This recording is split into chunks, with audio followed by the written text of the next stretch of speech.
Existen un sinnúmero de formas para destruir internamente a una persona, a tal punto de llegar a sentirse derrotada, acorralada, humillada, incluso culpable por situaciones que no provocó, trayendo abajo su autoestima, confianza, años de esfuerzo y dedicación en su ejercicio profesional y laboral.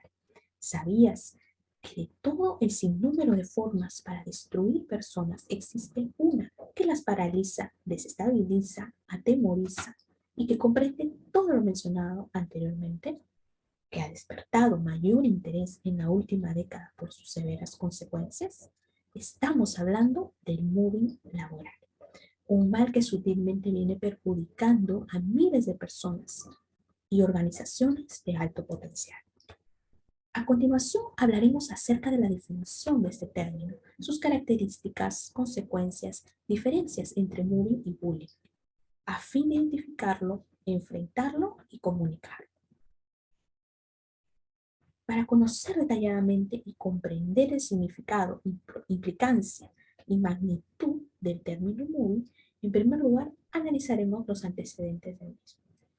Brodsky es el primer autor que se refiere a trabajador hostigado en un estudio motivado por la promulgación de una nueva ley de condiciones de trabajo en Suecia en ese mismo año. Su libro se centró en la dureza de la vida del trabajador de base en un contexto en el que hay accidentes laborales, agotamiento físico, horarios excesivos, tareas monótonas y problemas que hoy se abordan en la investigación sobre el estrés.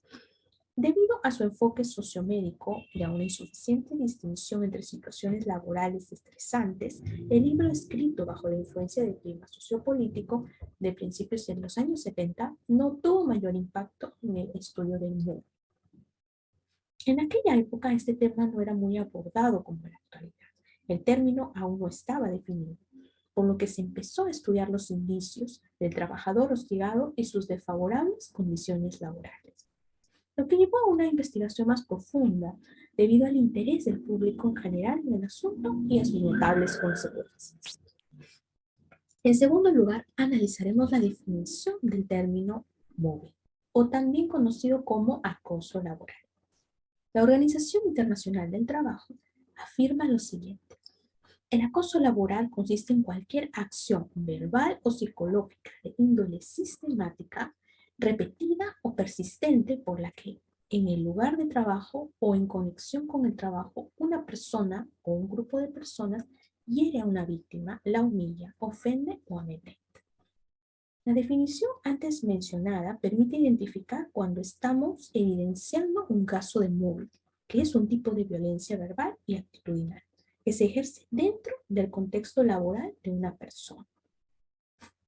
En tercer lugar, analizaremos el concepto brindado por el psicólogo Irigoyen, quien afirma lo siguiente: el acoso laboral es toda conducta abusiva, sea gesto, palabra, comportamiento o actitud, que atenta por su repetición y sistematización contra la dignidad e integridad física de una persona, poniendo en peligro su empleo o degradando el ambiente de trabajo.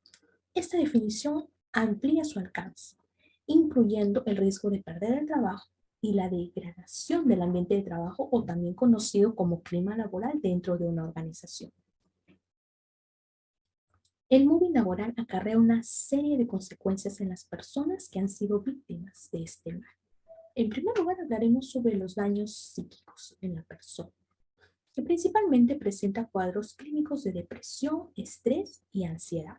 Asimismo, la destrucción de la identidad de la víctima generando cambios en su personalidad, distinguiéndose tres patrones fundamentales: personalidad predominante obsesiva, depresiva y resignada.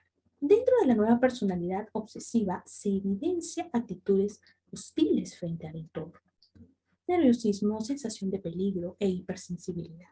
Por el lado de la personalidad depresiva se evidencia sentimientos de desesperanza, incapacidad y riesgo de presentar adicciones. Por el lado de la personalidad resignada se evidencian aislamiento, sentimientos de no ser parte de la sociedad y actitudes de conformismo y de cinismo. En segundo lugar, hablaremos acerca de los daños físicos en las víctimas.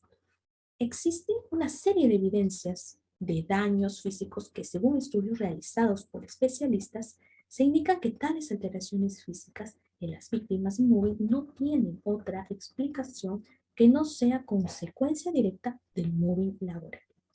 Entre ellas tenemos problemas cognitivos como olvidos, dificultad en la concentración, dolores de pecho, ataques de pánico, sudoración, temblores, desmayos, dolores de cabeza, dolores musculares, de espalda, lumbares, entre otros trastornos de sueño, insomnio, fatiga crónica y otros que puedan producirse en la persona. En tercer lugar, hablaremos de los daños en la organización donde se ha suscitado el mobbing laboral. El principal es un clima laboral negativo y conflictivo, generando en el personal la disminución de su productividad, alta tasa de rotación, ausentismos, renuncias masivas, una alta carga económica por indemnizaciones y un desprestigio de su imagen corporativa frente a agentes externos. El concepto de mobbing muchas veces es confundido con bullying, término más investigado y difundido. Ambos tienen significados similares y están relacionados entre sí. Sin embargo, cuando hablamos de bullying nos referimos al acoso que incluye violencia física, mientras que en el mobbing se centra en la violencia psicológica y verbal. Lehman, quien fue el iniciador moderno del mobbing laboral en la década de los 80, afirma lo siguiente. No utilice el término inglés bullying usado por los investigadores ingleses y australianos, pues este está referido a la violencia física. El mismo autor, que resalta la diferencia entre ambos términos, propone mantener el término bullying para referirnos a los casos de violencia entre niños y adolescentes en la etapa escolar, y considerar el término mobbing para referirnos al acoso en la etapa adulta, que usualmente se evidencia en el ámbito laboral. El mobbing laboral, hostilidad laboral o acoso laboral ha existido desde siempre y, a pesar de su importancia, es un tema desconocido para muchas personas debido a la escasa información y difusión del mismo en la sociedad. Sin embargo, ha despertado mayor preocupación en los últimos tiempos debido a sus notables consecuencias en la salud de la víctima y en las organizaciones. Es un reto para las nuevas generaciones el trabajar arduamente para establecer condiciones laborales saludables y sanciones para quienes vulneren los derechos de los trabajadores. Muchas gracias.